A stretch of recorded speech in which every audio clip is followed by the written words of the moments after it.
Let's go ahead and get started. I am Dr. Erin Singer, and we're talking about professionalizing mentoring and why it matters. So we're going to the next slide. So just a few norms as we get started. If you're not talking, go ahead and mute your microphone, and that really helps because we have lots of background noise that we don't realize is going on, so we need to make sure it's not coming through. Turn your camera on if you're able. I know sometimes it interferes with your connection. I know it interferes with mine, but if you're able to turn your camera on, that would be great. I want to see all your lovely faces. Be an active participant. If you have questions, you can put them in the chat. Claudia is going to be looking after our chat today. And so if you have questions, absolutely put a question in the chat. And if you want to make a comment, the same thing. And if you need to step away from your computer, just make sure that you turn your camera off and your microphone off. That would be really helpful. And any questions about the norms at all? Everybody's good with those? All right. So let's move on then. So I'm Dr. Singer. I am the lead coordinator for Project MOOPIL at the Education Leadership Research Center. And I started that position in January of this year. And so I'm coming up on my 1-year anniversary. I am the lead coordinator for Project Massive Open Online Professional Individualized Learning, which is online professional development. I'm also the Director of Curriculum and Instruction for the We Teach Texas P12 Mentoring and Coaching Academy. So most of the time, most of you are interacting with me if you have questions about content or how to get into the Canvas or how to get your last little certificate done for us. I have a PhD in curriculum instruction. I graduated in December of 2019. And this is my 23rd year in education. So I feel like I've been doing this a very long time. So we're going to do some introductions. We don't have a whole lot of people, but I would like to start with some introductions. And so could we start with some people? Natasha, are you at a spot where you can introduce yourself? Yes, we're at the orthodontist. Okay. Yeah, so here's my son. But good afternoon. My name is Natasha Harris. I am a principal in Arlington ISD at Hale Elementary. We are pre-K through 6 school, and I'm glad to be here, and Erin is awesome. So just a little bit, what was your first mentoring experience like when you were a brand new teacher? So my first mentoring experience, of course, back in 2007, I can honestly say that I don't think mentors were trained really. It was you sign up, you may get a stipend, and just make sure you talk to this person, show them the ropes. It was not very intentional. And so, but now as a principal, I try to equip my teachers who are serving as mentors to really be able to support their mentees, not only academically, but social emotionally, acclimated to the campus, especially if they're new teachers, and just, really be a support and be intentional. So I give them actually topics. And of course, I got all of this wonderful training through the Mentoring and Coaching Academy. So yes. Awesome. Jamar, could you tell us a little bit about yourself? Sure thing. Howdy. My name is Jamar Spencer. I teach 8th grade at Hearn Junior High. I'm a 4th grade generalist. And for my first mentoring experience, I would actually mimic what Ms. Harris was saying. My mentor wasn't exactly trained. It was quite informal. I didn't feel like she helped me much, but I also felt overly prepared for the position anyway, so I wasn't the best mentee either. Ah, okay. Glenna, could you go ahead and introduce yourself? I'm Glenna Pace. I am Erin's mother. and I'm here as an observer. I do teach a school and have been teaching for many, many years. Right now, I'm a part-time art teacher at a alternative school, and I have high school students. But I did have, as you've been talking, I did have remembered when I first started teaching in Texas. My first year there, I was a mentee, and at that time it was a lady that had been teaching for many, many years, and she really took me under her wing and showed me what the whole system was about. We did lots of meetings that summer before we started school, and she gave me my teacher's manuals, and that was back in the 90s. Let's see, probably.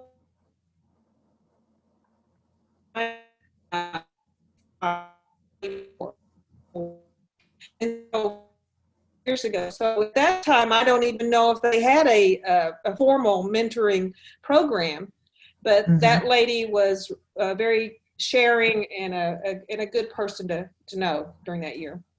Awesome. Who else would like to, Ms. Calderon, would you like to tell us about yourself? Okay, my name is Mirna Calderon. I'm a third grade bilingual teacher at Humboldt ISD. This is my 10th year in the district. I'm the third grade bilingual. I was self-contained for 6 years, and then I became the Spanish language arts teacher and social studies. Last year, I had the experience of having a student teacher in my classroom, and it was an awesome learning experience also for me, because I mean, being in the classroom for so long, you just like learn from them too. So I'm a very flexible person, so I try to learn from everyone.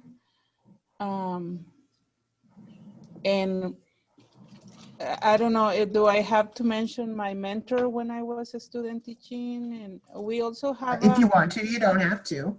We also have a mentor program at the school. It's just like a mentor buddy where you can support a teacher that is new to the district or new to the school. And I mean, you just kind of guide her with the way things are done in the school. So that's basically my experience as a mentor or mentee, because I was also new to this school 2 years ago. Okay. Does anybody else want to pop in? I know. Oh, I'm sorry. I love it when, I was gonna say, I love it when everybody volunteers. You can go, Stephanie. Oh, okay. Sorry. So my name is Stephanie Treadwell. I'm in Bryan ISD and a secondary math instructional coach at one of our middle schools.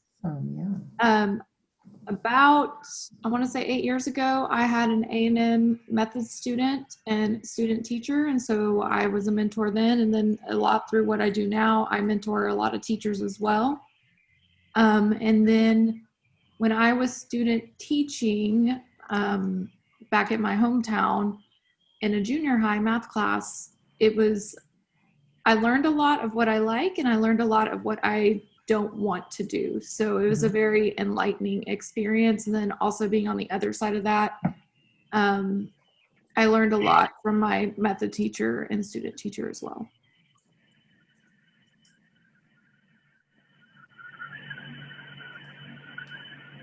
All right. Well, let's go ahead and move on. I know everybody is chomping at the bit to participate. So my background, I started teaching in 1997. I was alternatively certified, meaning I had graduated from Sam Houston State University with a degree in English and a minor in Spanish, and it didn't really do much of anything. So I ended up going to the Region 4 Alternative Certification Program. And my first job was at Bethune Academy in Aldine Independent School District. Bethune Academy is in a pretty rough neighborhood called Acres Homes. The school had razor wire around it, a big chain link fence and razor wire because things kept getting stolen. And I taught there for 5 years. And in that very first year of teaching, and this is where this whole professionalizing mentoring thing came about for me. My very first mentor told me that she didn't have time for me. She had been voluntold that she was going to be a mentor just a week before school started. And she was not happy to be a mentor at all. And she said she didn't have time for me. And she said I was pretty much on my own. So that was a little bit disheartening to be an alternatively certified teacher with no methods courses, no student teaching courses. I took a summer course and that was it. So I had 6 weeks of here's what lesson planning looks like, here's what classroom management looks like, and now you're going to be a teacher. So there weren't a whole lot of things that I could fall back on. So I didn't have my methods courses to fall back on. I didn't have my student teaching experiences to fall back on. So basically I was making it up as I went along.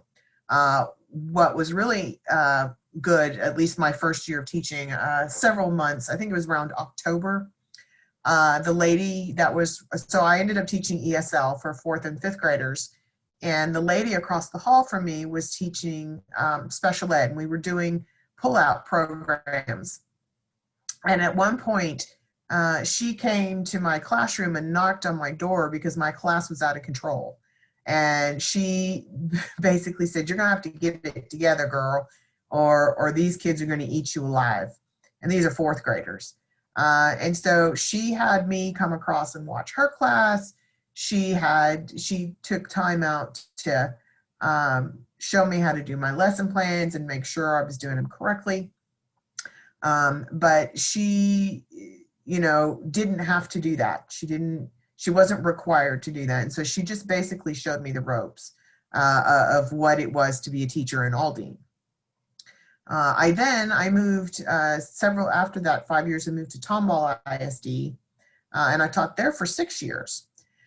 And the mentor at that time, I had a mentor for a year, and she also had been voluntold that she was going to be a mentor, and she was not happy about it. And so it similarly played out the same way, where she didn't want to be my mentor, and she didn't want to take the time to spend with me and talk to me about what needed to happen. And we taught the same subject, and she didn't have no advice for me. And I ended up having that first year in Tomball, I had to really find my own way. And it was tough. And the second year I was still finding my way when our new department head showed up, and she had been, a teacher for a really long time. And so we connected. So these are the typical mentoring experiences that I've had. And in the 23 years I've been an educator, I've talked to a lot of teachers, and maybe 4 or 5 out of those hundreds of teachers that I've talked to have said, I had a really good experience with my mentor, or I formed a bond with my mentor, or, this assigned mentor was the best thing since sliced bread. And for the most part, it's like Natasha was saying, these programs aren't very intentional about choosing mentors and how mentors are to mentor new teachers. So we're going to go to the next slide, and I've stolen an activity from my illustrious colleague, Dr. Etchells. And so if you'll go to the top of your screen, you'll see where the bar will come down and it'll say annotate over there. And so you can click on that, and then you can click on the screen what, you can pick a little stamp, which is a heart or an arrow or an X or whatever you would like. But in this activity, so we have on this side the knowledge in mentoring and coaching. How much pedagogical or andragogical knowledge do you have in mentoring and coaching? What have you read about? How have you been trained? And then your experiences in mentoring and coaching. So ideally, I would love to have everybody up in this where they have a lot of knowledge and a lot of experience with mentoring and coaching. But go ahead and stamp where you would like. I'm going to get my stamp. It's going to be a star. So go ahead. Okay. Well, I will move on and see what the next slide. Anybody else want to put on there their little X to mark the spot? I know we have some in the chat box. Jamar said he would consider himself having more knowledge than experience. Okay. Okay. So let me clear all the drawings and we can go on to the next slide. All right. So I think we've talked about this a little bit, that most mentors are chosen because of their years and years and years of teaching experience. And being voluntold is never something that we're really excited about. I know several years after my mentoring experiences, my principal at Tomball Junior High said, guess what? And he did it 2 weeks before school started. You're going to have a mentee this year. And I said, oh, really? And then he did not provide a phone number or an email address or anything. So I met my mentee the first day of school. So there was no time to form a relationship. There was no time to really get to know this person before we showed up on the first day of school. And the problem with that was he had already been a teacher for 5 years in Dallas ISD. And he was a little bit resentful of having to have a mentor. And so that relationship quickly went sour and south, if you will, because he wasn't interested in being mentored and I didn't know how to mentor him. There was nothing, again, for me to fall back on. Nothing that I had learned in getting my master's degree, nothing that I had picked up, just in general and being a teacher. I was thrown into it because I had had more years of teaching than this guy had. And so it was really difficult for me to mentor someone who was not open to being mentored and not receptive of the things that I was willing to teach him and show him about our campus.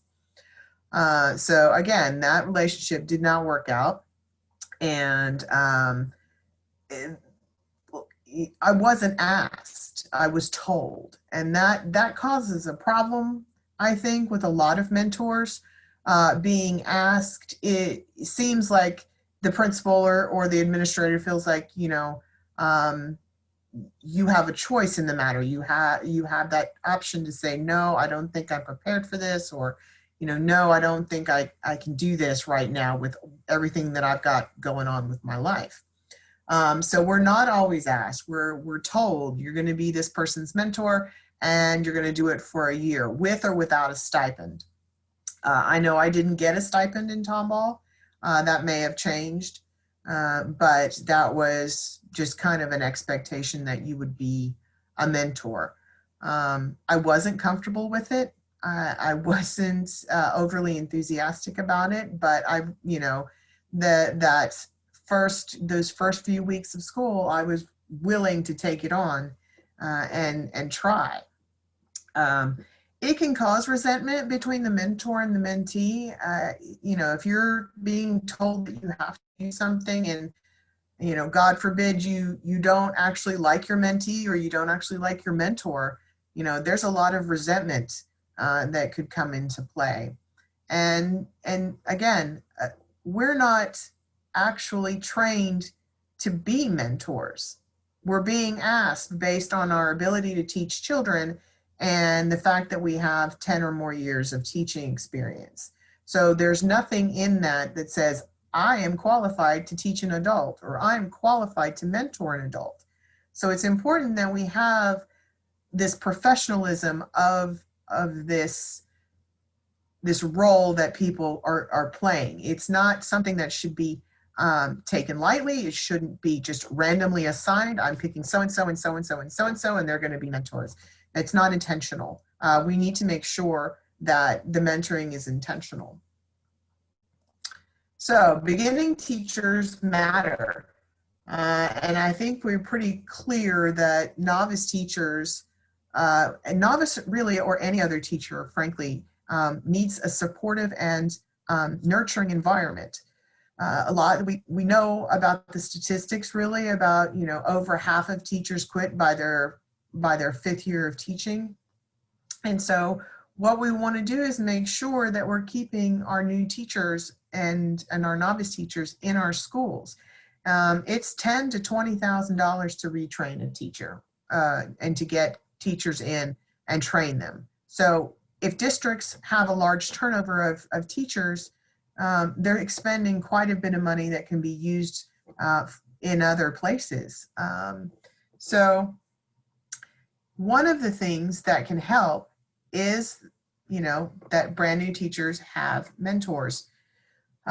What we found is that it's important for them to have somebody who's not just showing them how to do lesson plans or how to, you know, take kids from one classroom to the other classroom, but it's important for them to have someone to talk to someone who understands their situation, can problem solve with them, and not just be someone that says, well, figure it out. You know, we need people that can help. All right, so let's go to the Texas Education Code. Have you guys seen this before, the Texas Education Code? Maybe some of you have. I mean, it's not a lot of people go to the TEA to start looking up education codes. It's not exactly fun to do. But the state of Texas says that all teachers with 2 years or less experience are required to have a mentor teacher assigned to them by their campus or district. And that mentor teacher should have a training that's approved by the commissioner of Texas Education Agency, which is, I believe is Mike Morath is our commissioner. So when I started reading about these, when I started doing my research on mentoring and novice teachers, I noticed that not a lot of school districts had mentoring programs. And I thought that was really interesting that, you know, how are administrators deciding who becomes a mentor and who doesn't become a mentor? And what are the criteria that make a mentor? You know, I've been teaching for 23 years. Does that mean I'm a good mentor? Maybe. Or it means I've been teaching for 23 years and I know how to teach kids, but that doesn't mean I know how to teach adults and I don't know how to be a mentor. So the code also recommends that novice teachers have a mentor that's in the same subject, same grade, same school, and I can't really believe that's something that doesn't happen. There are mentors who across schools, so you know you may have a mentor from the high school mentoring somebody in the elementary, which to me defeats the purpose. But I suppose it depends on the school district. If it's a super small school district, they may not have a whole lot of mentors available. So that's not always the case. My first mentor was taught English and I taught ESL. She didn't have any ESL kids in her class. She didn't know anything about ESL and what we were supposed to be doing. So that was another frustration for her. The lady that did end up mentoring me in Aldine taught special ed. So she had some training in students that were, you know, having some learning difficulties. And language, you know, learning a new language can be difficult. So that's kind of, you know, where this went. So let me go to the next slide. So how do we professionalize mentoring?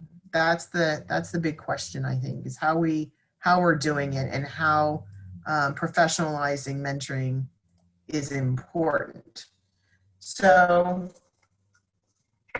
at M, we're doing the We Teach Texas P12 Mentoring and Coaching Academy. And so what we provide at the Mentoring and Coaching Academy are these 7 courses, which we believe help teachers to become a little more acute with their mentoring abilities. So we have adult learning theory, which is for teaching teachers how to teach teachers. So mentoring must leverage their ability to be self-directed, internally motivated, responsible, and able to use prior experiences as the template for learning. We're all motivated to learn because we need to know something. And brand new teachers need to know what to do in a classroom. And it's very interesting that I had undergraduate students, when I taught at Sam Houston, ask me, you know, where are we going to use all of this information that we're learning? And I would say, well, you know, it's good to have a basis in theory, but honestly, your first day of teaching is when you really start learning. Teaching, your real teaching begins day one, and you're going to learn about kids and how they act. You're going to learn about how lesson planning really works, and you're going to be able to use some of that theory in your classrooms. But for the most part, you're going to learn brand new things every single day. And that first year of teaching, and I think everybody can agree with this, is your first year of teaching is the hardest year, and it's the make or break year. Whether or not you stay a teacher or not depends on how you survive that first year of teaching. I know at the end of my first year of teaching, I was really not enthusiastic about coming back for the second year of teaching. But I thought, well, you know, this has to get better. It can't get any worse. And it did get better the second year, and then it got better the third year. But unfortunately, you know, if we're not guiding our novice teachers, those first years of teaching can be so overwhelming that they quit, that they don't feel like they've made a difference in a kid's life, that they don't feel like they're making a difference at all. And then they decide, you know, I'd rather work retail than work in a public school. So we talk about the mentor-mentee dyad and how mentors help the mentees and make it through a lot of these different scenarios, and how teachers can bond over these things. So let's see. So this one also has the characteristics of mentors and what makes a good mentor. So what makes a good mentor? Does anybody want to do my screen here? So what makes a good mentor? To me, what makes a good mentor is the one who's willing to share their knowledge, but also their teaching strategies. I started here in Tomball as a pre-K teacher, and I was the only bilingual teacher, so my mentor was monolingual. But even though she was teaching in another language, some of her, her experience helped me a lot to overcome that year with pre-K because pre-K is very different to third grade. Then I was moved to third grade, and the group of teachers that I had to work with in my second year of teaching, I learned a lot from them, even though I was the only bilingual, self-contained. their experience, and I mean, it helped me a lot to when I was moved to a star grade level. Yeah. Stephanie says, a great problem solver and listener. So what, let's see. And Jamar says, a good mentor is a reflective listener and empathetic to their mentee. Okay. Natasha says, someone who wants to, whoa, something jumped. Sorry. Someone who wants to help others grow, intentional in their level of support. The what and the how is consistent. Let's see. What would you like to see a mentor have? You know, think back on your experiences of being mentored. What was the most important thing that your mentor did with you? Why was it important that it, you know, you remember it? And it can be an example or a non-example. You know, my mentor told me to my face she didn't want to have anything to do with me. So the next time I was a mentor, I definitely didn't say that. I said, you know, how can I help you? What can I do? How can I make this year easier for you? And you know, make you want to stay in the district. So making me, Glenna says, making me feel like I was a part of their community. Arieth says, patience and taking time to listen and motivate me. Exposed me to all the inner workings of the position through student teaching. I had a lot of responsibility and it was very helpful. Okay, so it's important that mentors have, oh, there's another message. Move on down. Natasha says, what I look for in my mentor teachers builds the relationship on trust and understanding. So creating those relationships is very important. And they're not to be taken lightly. It's not, you know, I'm just going to be doing this for the year and then I don't have to do any more mentoring later. It's this, these are bonding and forming relationships with people who are going to need you not just that first year, but, you know, into the second year and definitely into the third year. So we also have the high leverage teaching practices, so that we're educating our mentors on how to incorporate high leverage teaching practices into their lessons if they're not already doing that, and how they can teach their mentees how to incorporate the high leverage teaching practices. These are important and, you know, help to make that mentee more professional. Best practices in mentoring. Again, this is just what's best. How do you form relationships? How do you become an active listener? What do you do when your mentee has a problem? It's important that we have these same, we need to have problem, as mentors, we need to have problem solving abilities. Personally, I'm known to panic. Everything around me, if something goes wrong, just even slightly, my first instinct is to panic.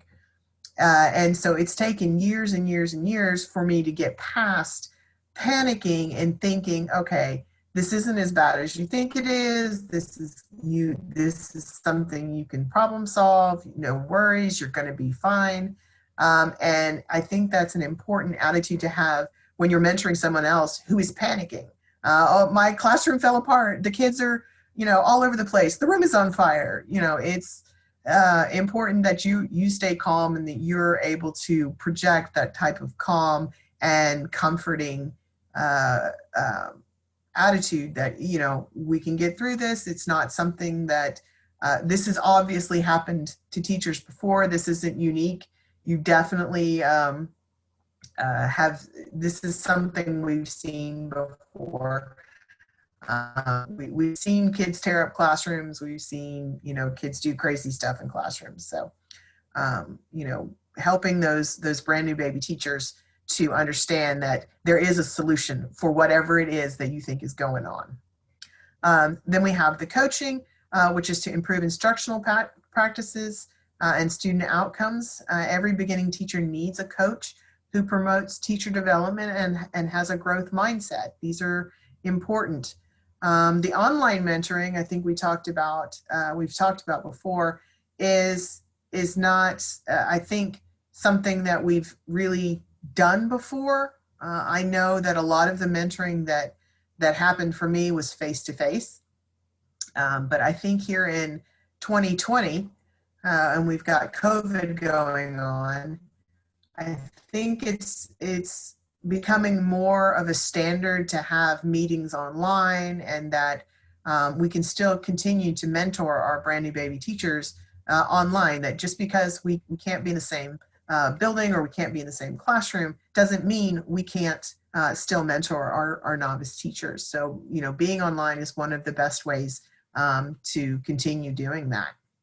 And then we have our final one module, which was the performance management. And I think that one is just letting people know how T-tests works and how principals are going to be evaluating their brand new teachers using T-tests, and helping them to create SMART goals, things that are achievable, things, you know, goals that they can set, and having important, you know, setting these goals is important, and being able to achieve these goals, and realistic goals, not, you know, every kid in my classroom is going to make 100 on STAR. That's not a realistic goal. It's, you know, a crazy goal. But, you know, realistic, that we're going to have some that we need to work more with and some that we need to work less with because they're already, you know, they've already passed or something. But goal setting is very important. I agree. Natasha says, yes, goal setting and growth mindset. Okay. And so in our courses, we use your model, which was developed by Dr. Beverly Irby in 2017. And so we start off our modules with leading questions, things that, a question that, you know, arouses the interest of the participant. You know, what do they think and where do they think this is going? And then we have an engagement video, or we have something for our teachers to watch. And then we have applied research, which basically gives you all the research from the last 20 years on how these, you know, mentor-mentee dyad works, how the T-test works, how everything works, and how we're making, you know, this is research that you can, it's certified research. Then we have a discussion, which the teachers and the participants, there's a question and then they talk to one another. We've been doing this, we have one module that goes to Twitter, and then one module that goes on Facebook. And so we're building a community that way. But the other modules the discussions are on the module itself. And then there's an example. We have an example. The one in the mentor-mentee dyad is 2 different scenarios that happened to 2 different teachers. And, you know, one scenario is the great mentor and the other one is the worst mentor in the world. So, you know, that's part of the reflection on how is their year going to go. So one mentee got the best mentor. You know, her year is clearly going to be a lot more successful than the other fellow who got a terrible mentor that couldn't have cared less about them. So these are really important discussions that teachers are having, and then they're reflecting. So we have just a little bit of this, what we offer. Here's our level 1 certified teacher mentoring coach. And that's after you take the level 1, which is the level 1 mentoring and coaching academy. And then we have a recognized mentor and coach, which will come later in 2021. And then our exemplary mentoring coach is coming later in 2021 as well. And then our maestro mentoring coach comes in 2022. So these are so at the end of this, the idea is that the mentor will have certification and be completely, they have a credential, they have several credentials, in fact, that say that they're a mentor. So thank you all so much for coming. We really appreciate it. And like Dr. Exel says, when we have more, please sign up.